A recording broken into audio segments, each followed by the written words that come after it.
Hi, and welcome. You're listening to the X22 Report. My name is Dave, and this is episode 1102, and today's date is October 16th, 2016, and the title of the episode is The Current Economic Collapse News Brief.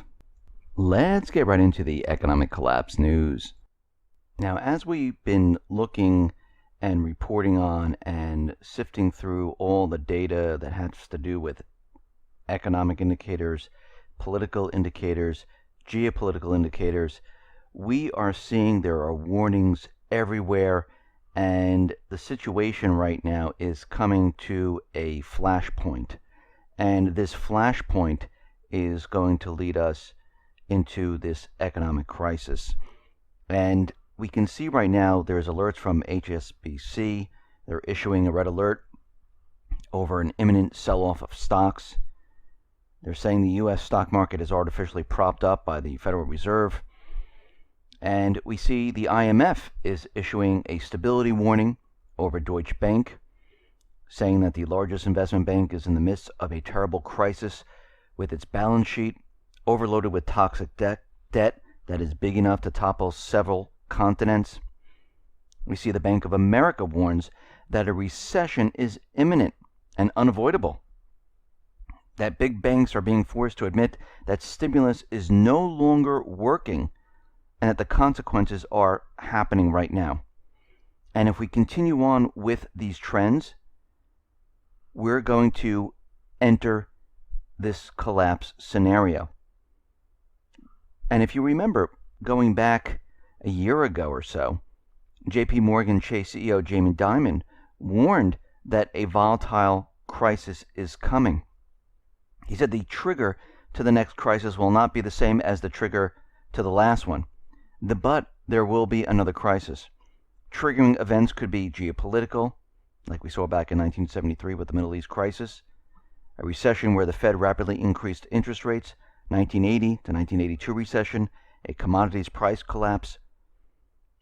We see the commercial real estate crisis in the 90s, the Asian crisis in 1997, 2000, Internet bubble, 2008, mortgage housing bubble, and the next one is a complete collapse of the system. It's going to be a real estate, bond bubble, derivative bubble, stock market bubble.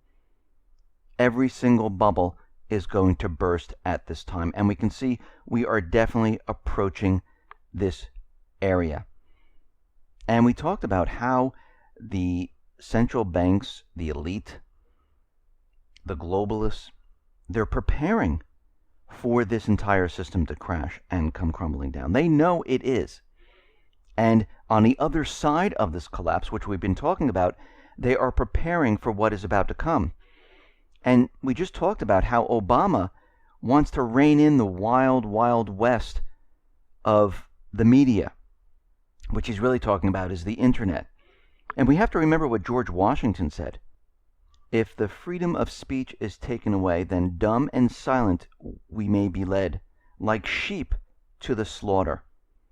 And remember, their entire agenda is to control the creation of money, to control the corporate media, to control the flow of information, to remove the rights of the people. And we can see right now, this is what they're about to do. Now, Obama is out there and he's talking about controlling what information is out there, what is fact, what is truth, and of course, whose guidelines is he going to use? If he uses the government guidelines, well, we see the government continually lies to us. And everything they've said in the past, which we've mentioned in Friday's report, they were lies. And if we go back in time, we can see lie after lie after lie. So they are not really the caretakers of truth. And we can see right now that the First Amendment says nothing about controlling alternative media, setting up a truth type of system like Google is trying to do, where they're trying to set up this fact-checking system. And of course, where are they checking the facts? Are they checking it with the government? Of course, that's what they're going to do. Because if you read the First Amendment, it says Congress shall make no law respecting an establishment of religion, or prohibiting the free exercise thereof, or abridging the freedom of speech, or of the press, or the right of the people peaceably to assemble, and to petition the government for redress of grievances. It doesn't say, oh wait, if you want to speak freely, we have to check your work. Oh, if you like to say something, we need to make sure that it's fact. And what they're doing right now is the beginning stages of controlling speech. What they're really doing is they're going to permit what is allowed on the internet. And this is what they're trying to establish right now, because we know after this economic crisis, after the war, they want to do away with the rights of the people. They want to do away with the people having control of the internet. They want complete control of the populations, not just here in the United States, but throughout the world. And we can see right now that we are definitely approaching a time period where this entire economic system is coming down. The United States government central bankers, they've already announced they will be starting the war. And we can see right now they're preparing for what is about to come. We see the UK has sent fighter jets to Japan for a joint military drill. They're going to be sending the Typhoon aircraft out there, and they're going to be staying in Japan until November. Very important. And we see that Russia, they opened fire on a North Korean fisherman vessel out in the Sea of Japan. 1 dead, 9 injured.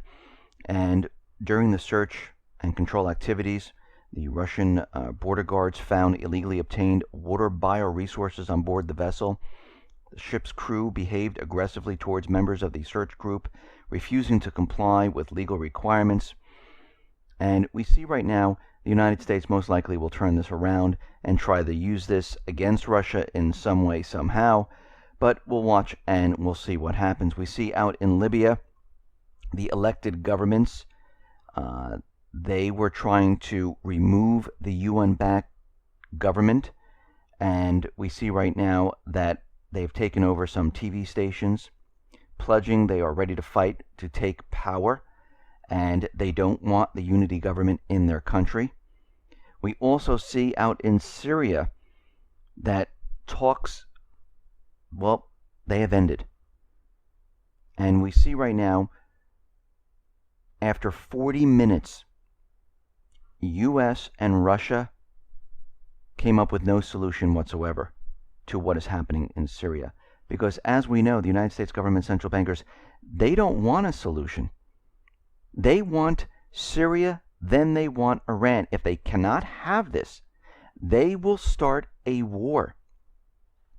And we can see already that the situation in Syria is getting worse and worse because key northeastern Aleppo supply routes, they were cut off from the terrorist groups. And now the United States is having a very difficult time supplying these terrorists. And we see right now that if the United States government central bankers don't do something very, very quickly, they will lose Aleppo. And we can see the U.S. government central bankers, they're not going to let this happen. They're not going to just sit back and say, okay, we lost Aleppo, let's get out of Syria. We tried, it didn't work. We're not going to start a war. We're just going to let the system collapse. Because if they leave Syria, what's going to happen is the petrodollar system, it will collapse automatically. Because we can see right now that what's going on in the Middle East, they can't maintain control of all of these countries. We see in Libya, they're trying to throw out the unity-backed government because this is not a government they elected. We see in Yemen, the United States needs to go into Yemen to try to bring back the puppet government. And I've said this many, many reports ago, that they are losing control of the Middle East, and eventually what they're going to have to do is they're going to have to go back into each and every one of these countries, which right now, it looks like an impossibility. So what's left on the table here? Well, what's left is to start war. And this is where we're headed right now. The UN staff, they arrived in Syria, in Aleppo, where they're saying we're ready to evacuate people and to escort al-Qaeda to safety outside of Aleppo. We'll have to see how that goes. We don't know.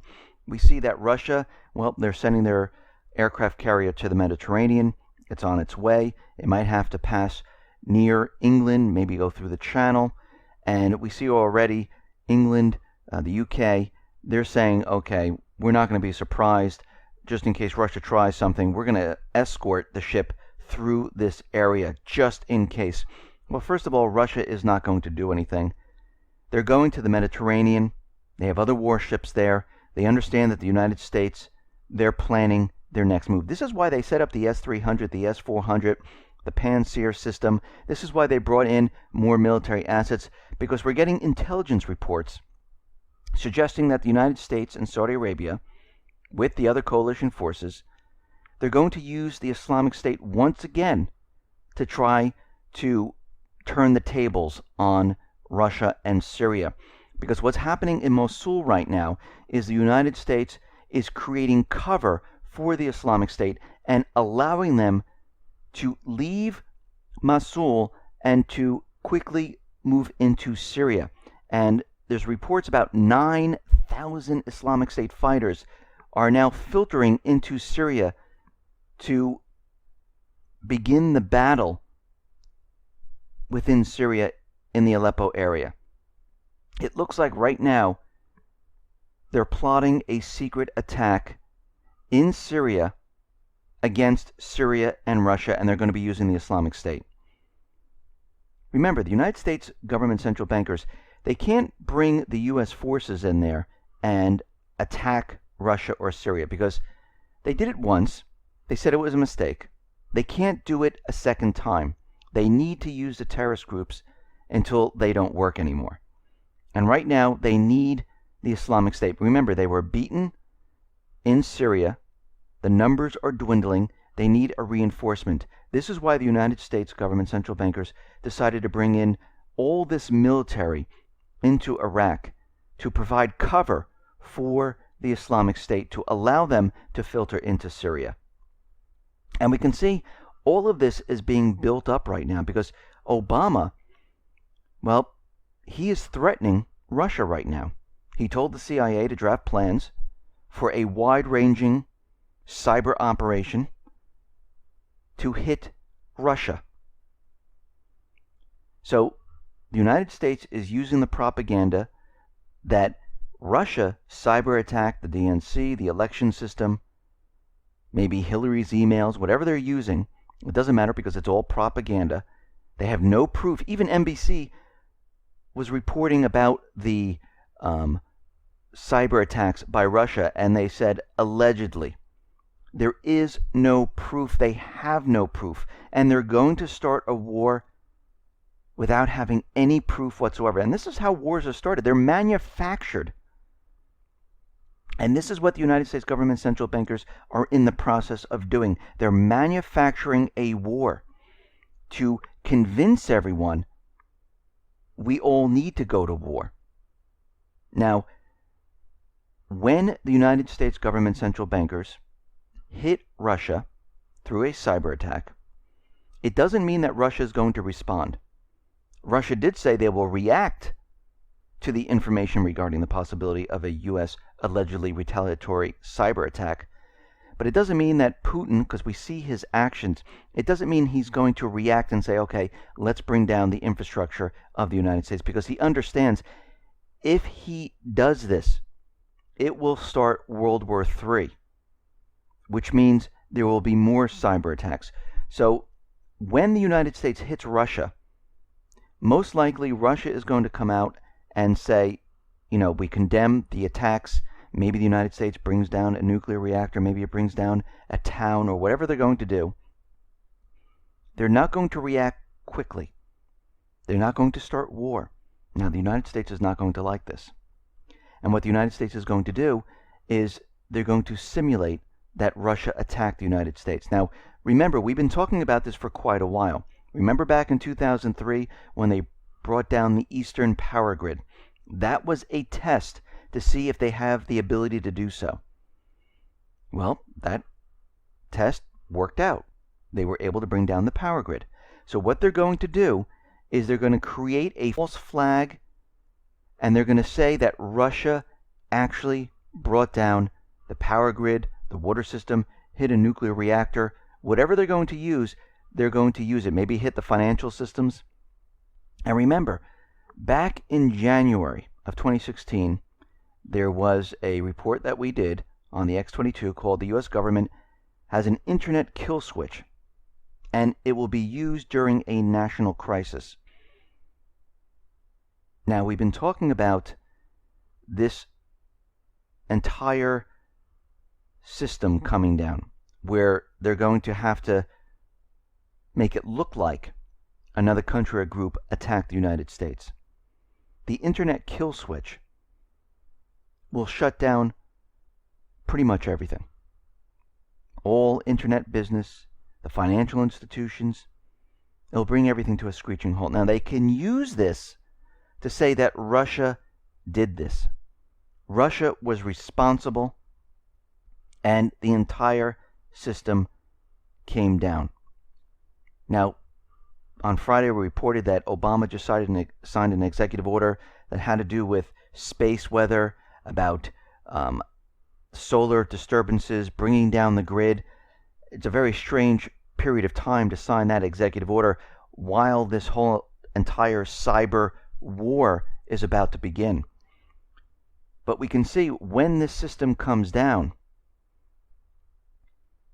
people will need to be prepared for this, because when the power goes out, it's not going to be out for 2, 3, 4 days. It's going to be out most likely for weeks, maybe a month or longer, which will then affect water, will then affect gas, will then affect the supplies being brought to the stores. This is very serious.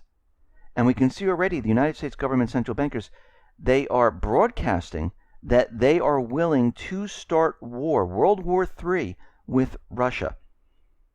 So at this point right now, if you have not prepared, I would prepare. The most important things I think you need to do is get cash on hand, food, water, batteries, a weapon, gold.